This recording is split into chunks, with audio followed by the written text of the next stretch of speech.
Good morning class 10। हमने अपनी पिछली कक्षा में रचना के आधार पर वाक्य भेद पढ़े थे। मैंने आपको बताया था बच्चों कि अर्थ के आधार पर वाक्य भेद हमने क्लास 9 में पढ़े थे, जो 8 प्रकार के होते थे। प्रश्नवाचक, संकेतवाचक, आज्ञावाचक, आपको याद होगा। तो इस क्लास में कक्षा 10 में हमें वाक्य भेद रचना के आधार पर पढ़ने हैं। तो रचना के आधार पर वाक्य 3 प्रकार के होते हैं। मैंने आपको बताया था, सरल वाक्य, संयुक्त वाक्य और मिश्रित वाक्य या मिश्र वाक्य। तो 2 प्रकार के वाक्य, सरल वाक्य और संयुक्त वाक्य मैंने आपको पढ़ा दिए थे। आज मैं आपको आरंभ करने जा रही हूँ मिश्रित वाक्य या मिश्र वाक्य। नाम को याद कर लीजिएगा। तो बच्चों, मिश्र वाक्य जैसा कि शब्द से ही स्पष्ट है कि ये 2 या 2 से अधिक सरल वाक्यों का समूह होता है जो एक दूसरे पर डिपेंड होता है। संयुक्त वाक्य में आपने देखा था कि उसमें केवल 2 ही सरल वाक्य होते हैं जो संयोजक चिन्ह से जुड़े रहते हैं, लेकिन इसमें 2 वाक्य या 2 से अधिक वाक्य भी हो सकते हैं जो एक दूसरे पर आश्रित होते हैं। इसमें एक वाक्य प्रधान होता है जिस पर और अन्य वाक्य आश्रित होते हैं। ठीक है, देखिए इसकी परिभाषा है, आप पढ़िए। मिश्र वाक्यों की रचना एक से अधिक ऐसे साधारण वाक्यों से होती है जिनमें एक प्रधान वाक्य होता है एवं दूसरे वाक्य आश्रित होते हैं। डिपेंड होते हैं मतलब बच्चों, प्रधान वाक्य के बिना इनका अस्तित्व अपूर्ण होता है, अधूरा होता है। तो इसमें विशेष बात यह है कि मिश्र वाक्य के जो बच्चों आश्रित उपवाक्य होते हैं, ठीक है, तो वो, जो, वो, उसे, जिसे, जहाँ, वहाँ, यद्यपि, तथापि, क्योंकि, इसलिए, ऐसे शब्द के पेयर से जुड़े रहते हैं। ऐसे शब्द युग्म होते हैं उसमें। और अधिकतर बच्चों ज से आरंभ होने वाले शब्दों का प्रयोग उपवाक्यों के आगे जुड़ा रहता है। जैसे, यह लड़का वही है जिसे मैंने कल देखा था। तो जो वाक्य उपवाक्य है जिसे मैंने कल देखा था, वो कहाँ से आरंभ होता है? ज से। तो इसी तरह से आप ध्यान दीजिएगा कि इनमें एक प्रधान वाक्य है और दूसरा उपवाक्य है जो अपने प्रधान वाक्य पर आश्रित है। अब हम इसको उदाहरण के द्वारा समझेंगे। देखिए, जो औरत वहाँ बैठी हैं, ये एक प्रधान वाक्य है। इस वाक्य को ये वाक्य जो है ये प्रधान वाक्य नहीं है, ये उपवाक्य है, क्योंकि ये जो से आरंभ हो रहा है। मैंने आपको पहचान बताई थी कि ज शब्द से जो वाक्य आरंभ होते हैं वो उपवाक्य होते हैं और इसका प्रधान वाक्य है, वो मेरी माँ है। तो इस वो मेरी माँ है, इस वाक्य की कोई आवश्यकता नहीं है, लेकिन अर्थ पूरा करने के लिए इसको इस वाक्य की आवश्यकता है। तो जो औरत वहाँ बैठी हैं, ये उपवाक्य है जो प्रधान वाक्य की क्या करता है? सहायता करता है। अब यदि हम कहें कि जो औरत वहाँ बैठी हैं, खाली ये कह दें तो वाक्य पूरा अर्थ नहीं देता है। और यदि हम कहें वो मेरी माँ है, तो वो भी पूरा अर्थ नहीं देता है, क्योंकि ये एक दूसरे पर क्या होते हैं? डिपेंड होते हैं, आश्रित होते हैं। इसलिए इन्हें क्या कहा जाता है? मिश्रित वाक्य कहा जाता है। तो इसी तरह के वाक्य देखिए, जो लड़का कमरे में बैठा है, ये आश्रित उपवाक्य है। वह मेरा भाई है, ये प्रधान उपवाक्य है। ठीक है, इसका जो उद्देश्य और विधेय होता है वो इसमें पूरा होता है। उद्देश्य और विधेय इसमें भी होता है, लेकिन ये जो से इसको इस वाक्य पर क्या कर दिया जाता है? डिपेंड कर दिया जाता है। तो इसमें आप अक्सर देखेंगे कि जो, वो, इस तरह के वाक्यों, इस तरह के शब्दों का पेयर होता है बच्चों। अधिकतर एक की वाले वाक्य हैं, जो जैसे मेरी माताजी ने कहा था कि मुझे परिश्रम करना चाहिए, इसमें वाक्यों का पेयर नहीं है। और अधिकतर इस तरह के शब्दों का पेयर आता है। देखिए, इस वाक्य में भी होगा जो, वह, तो इस तरह से आपने 9th में जो बच्चों संकेत वाचक वाक्य पढ़े थे, वही वाक्य अधिकतर मिश्रित वाक्य में आते हैं। अभी देखिए इसमें भी है यदि और तो, पेयर है। यदि परिश्रम करोगे तो उत्तीर्ण हो जाओगे। यदि परिश्रम करोगे ये उपवाक्य है जो उत्तीर्ण हो जाओगे पर आधारित है, और इनको किससे जोड़ा जा रहा है? यदि और तो से एक दूसरे पर डिपेंड किया जा रहा है। तो ये सारे मिश्रित वाक्य हैं। मैं जानता हूँ कि तुम्हारे घर आज मेहमान आए हैं। मैं जानता हूँ, ठीक है, ये प्रधान उपवाक्य है कि तुम्हारे घर आज मेहमान आए हैं। ये आश्रित उपवाक्य है जो इसके अर्थ को क्या कर रहा है? पूरा कर रहा है। पिताजी ने वह मकान बेच दिया जो पुराना था। वह और जो पेयर है शब्दों का, ठीक है। मेरी वह कमीज खो गई है जिसे मेरी बहन लाई थी। तो वह कमीज और जिसे, तो जिसे मेरी बहन लाई थी, ये आश्रित उपवाक्य है जो मेरी वह कमीज खो गई के अर्थ को क्या करती है? पूरा करती है, उसे सहारा देती है। तो इस तरह से बच्चों ये मिश्रित वाक्य हैं। अगर हमें इन्हें सरल वाक्य में बदलना हो तो हम क्या करेंगे? ध्यान दीजिएगा, क्योंकि इंटरचेंज करना आता है, ठीक है। तो होगा कि मेरी बहन के द्वारा लाई गई कमीज खो गई है, ठीक है। तो इस तरह से इसे हम क्या बना सकते हैं? सरल वाक्य भी बना सकते हैं। पिताजी ने पुराना मकान बेच दिया था, या पिताजी ने पुराना मकान बेच दिया। इस 5th वाक्य का अगर हमें सरल वाक्य बनाना हो तो वो इस तरह से होगा। और अगर हमें इसे संयुक्त वाक्य बनाना हो तो होगा पिताजी ने मकान बेच दिया और वह पुराना हो गया था, या तथा वह पुराना हो गया था, ठीक है। इस तरह से हम इसका संयुक्त वाक्य भी बना सकते हैं और इसका सरल वाक्य भी बना सकते हैं। पिताजी ने पुराना मकान बेच दिया, ठीक। तो इस तरह से हमें इंटरचेंज करना भी आता है। तो बच्चों एक छोटी सी चीज़ 1-2 नंबर की और रह गई है जो ये बताती है कि मिश्रित वाक्य में जो उपवाक्य प्रयोग किए जाते हैं, सबऑर्डिनेट क्लॉज जो प्रयोग किए जाते हैं, वो किस तरह के हैं, इसे संभवतया आप अंग्रेजी में भी पढ़ते होंगे बच्चों। नाउन क्लॉज, एडवर्ब क्लॉज और एडजेक्टिव क्लॉज पढ़ते होंगे। बिल्कुल वही है ये, शायद अभी भी सिलेबस में होता होगा इस तरह से। पहले हम लोग पढ़ते थे अंग्रेजी में, तो वही उपवाक्य की परिभाषा। तो ऐसा पद समूह, शब्दों का ऐसा समूह जिसका अपना अर्थ हो, वह वाक्य का एक भाग हो, जिसमें उद्देश्य और विधेय हो, वो उपवाक्य कहलाते हैं। तो ये मिश्रित वाक्य में जो वाक्य जुड़े रहते हैं, देखिए कि, जिससे, ताकि, जो, जितना, जो, चूंकि, इस तरह के जितने भी शब्द लिखे गए हैं जो इनसे जुड़े रहते हैं वो उपवाक्य होते हैं बच्चों। तो उपवाक्य भी 2 तरह के होते हैं। एक जिनके अपने अर्थ पूरे होते हैं वो प्रधान उपवाक्य कहलाते हैं। एक जो बिल्कुल आश्रित होते हैं, जो अकेले काम नहीं कर सकते हैं, वो आश्रित उपवाक्य कहलाते हैं। तो प्रधान उपवाक्य क्या होता है?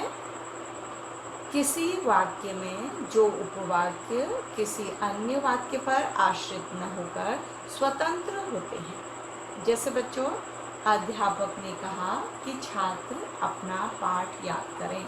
ये अध्यापक ने कहा जो है वो क्या है? प्रधान उपवाक्य है, ठीक है। और कि छात्र अपना पाठ याद करें, ये आश्रित उपवाक्य है, ठीक है। तो यही बताया गया है, यहाँ पर क्लियर किया गया है कि अब अगला है आश्रित उपवाक्य। आश्रित उपवाक्य दूसरे उपवाक्य पर आश्रित होता है।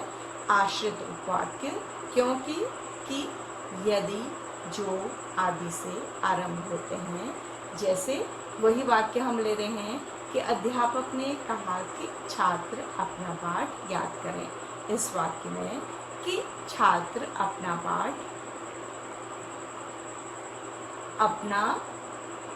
पाठ याद करें, ये गलत लिखा है, मैं इसको ठीक कर देती हूँ। अपना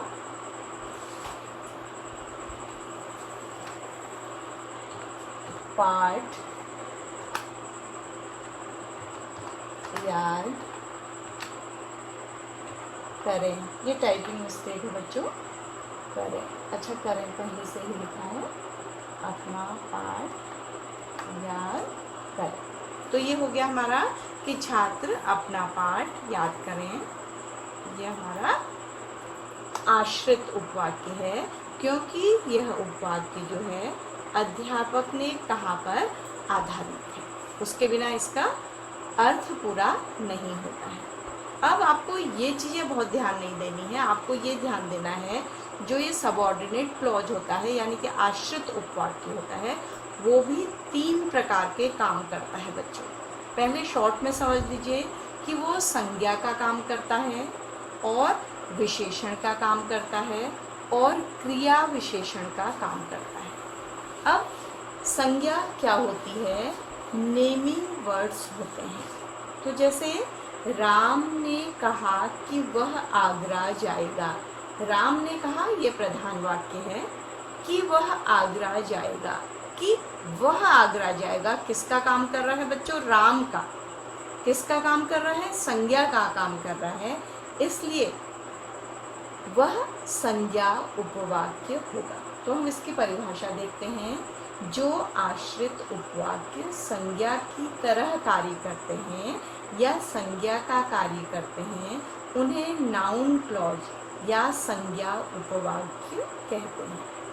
संज्ञा उपवाक्य की एक पहचान है कि वह हमेशा कि से आरंभ होता है, तो आपके लिए पहचानना आवश्यक है। आपका पिछले साल का मुझे पेपर याद है कि उसमें 1 नंबर का एक यही प्रश्न पूछा गया था, एक वाक्य देकर इसी तरह का, राम ने कहा कि मैं पढ़ूंगा।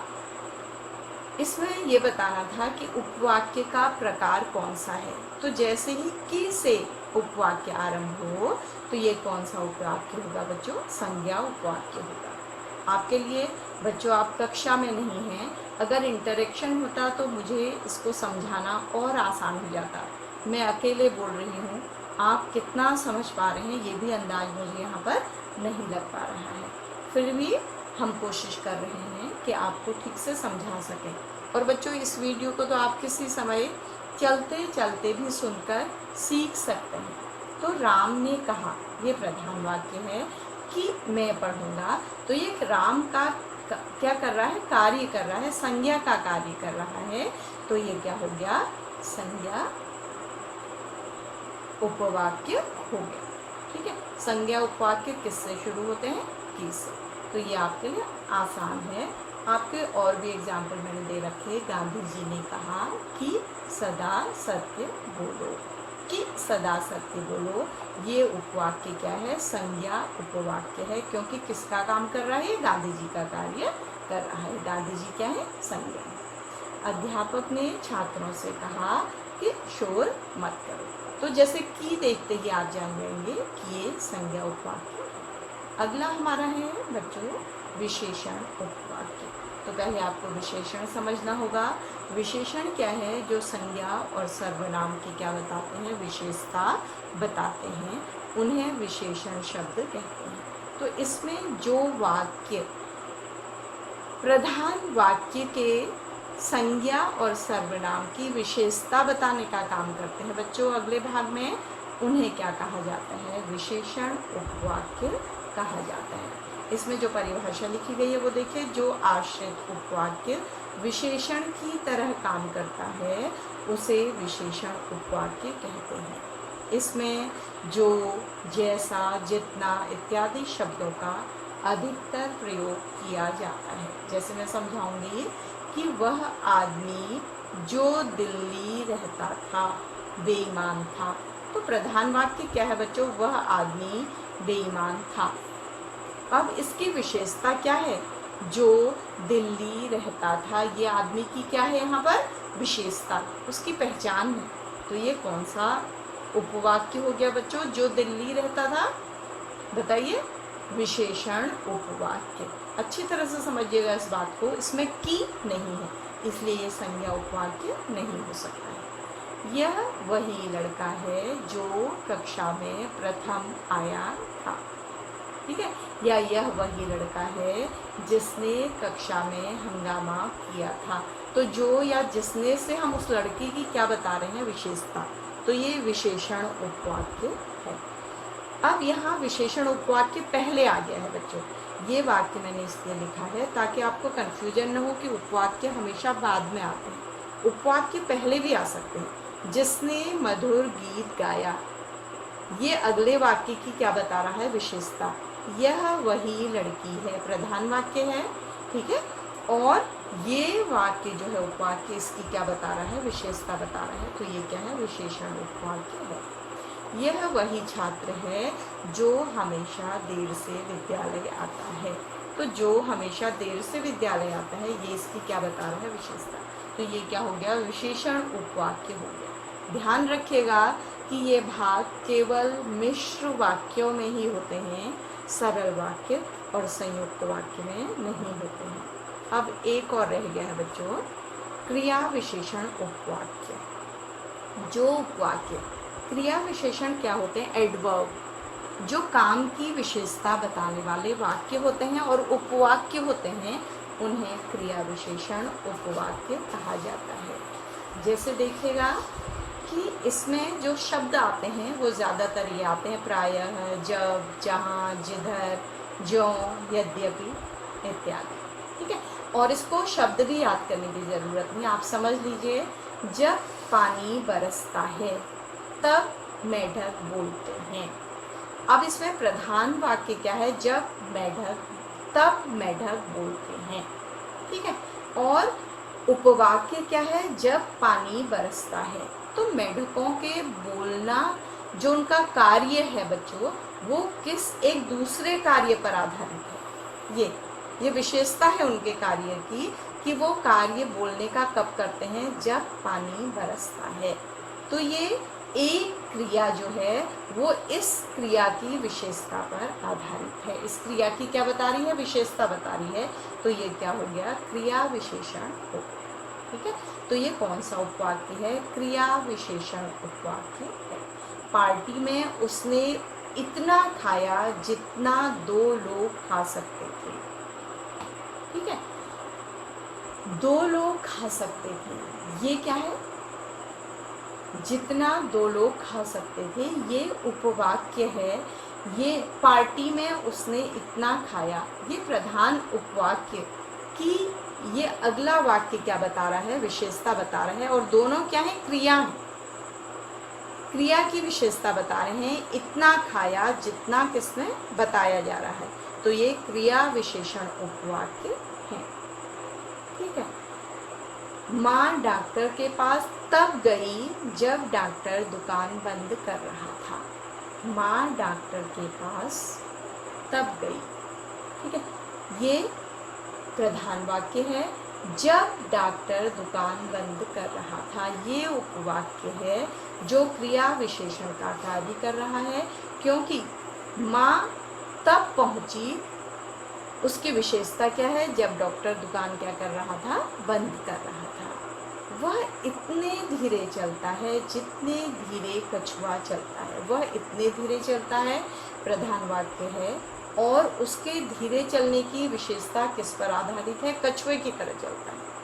उसके धीरे चलने की विशेषता है कि वो किसकी तरह चलता है? कछुए की तरह चलता है। तो बच्चों, ये क्रिया विशेषण उपवाक्य हो गया। कौन सा? जितने धीरे कछुआ चलता है। तो आपको क्रिया विशेषण भी कभी कभी पूछा जाता है। अब आपको इसमें हमारा पाठ ये समाप्त हो गया। इसमें प्रश्न कैसे कैसे आ सकते हैं? पहले आपको केवल वाक्य दिया जाएगा, उसकी पहचान पूछी जाएगी कि ये सरल है, संयुक्त है या मिश्रित है। फिर आपको सरल को संयुक्त में बदलने के लिए दिया जाएगा या मिश्रित को संयुक्त और सरल में बदलने के लिए दिया जाएगा। और संयुक्त को मिश्रित में और सरल में बदलने दिया जाएगा, मतलब तीनों को इंटरचेंज करने के लिए दिया जाएगा आपस में। या फिर आपको मिश्रित वाक्य देकर उपवाक्य की पहचान पूछी जाएगी कि ये कौन सा उपवाक्य है। उपवाक्य कितने होते हैं बच्चों? 3 प्रकार के होते हैं। संज्ञा उपवाक्य, विशेषण उपवाक्य, क्रिया विशेषण उपवाक्य। संज्ञा उपवाक्य की से स्टार्ट होते हैं। विशेषण उपवाक्य जो, जिसको, जैसा से स्टार्ट होते हैं। और क्रिया विशेषण उपवाक्य में पहले भाग में जो क्रिया होती है या दूसरे भाग में जो क्रिया होती है उनकी उपवाक्य से क्या बताई जाती है, विशेषता बताई जाती है। और किसके द्वारा बताई जाती है? क्रिया के द्वारा ही बताई जाती है। तो वो क्रिया विशेषण उपवाक्य होते हैं। तो इसको देखिएगा, एक बार किताब में भी पढ़िएगा। और जो आज की लिखित सामग्री है वो इतनी अधिक नहीं होगी जितना समझाया गया है। आपको शॉर्ट में लिखना होगा, जो मैं कक्षा के साथ भेज दूँगी उसको आप अपनी कॉपी में लिख लीजिएगा, क्योंकि बुक्स में बहुत विस्तृत होता है बच्चों, उतना लिखना आपके लिए किसी भी काम का नहीं है। तो हम आज की कक्षा यहीं पर समाप्त करते हैं। उम्मीद है कि आपको मेरी सब बातें समझ में आ गई हैं।